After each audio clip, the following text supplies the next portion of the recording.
Rogues do not accept American standards of diplomacy or the sanctity of agreements. By Western standards, North Korea, Iran, and the Taliban cheat. But if judged by their own goals, they triumph.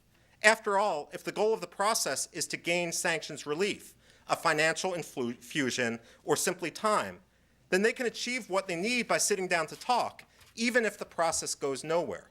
Projection is always an error to assume that people approach negotiations with the same motivations that the United States do. We should never assume that others conduct diplomacy just like we do, or that peace and reconciliation are a shared end game. I've used this before in other talks, but I spent 14 years in a Quaker school, and multiculturalism was ingrained into me. But it's important, and after that I went to Yale, and certainly multiculturalism was put on a pedestal there. But multiculturalism isn't simply about appreciating each other's differences. It's not about going into a sushi joint and ordering a mojito.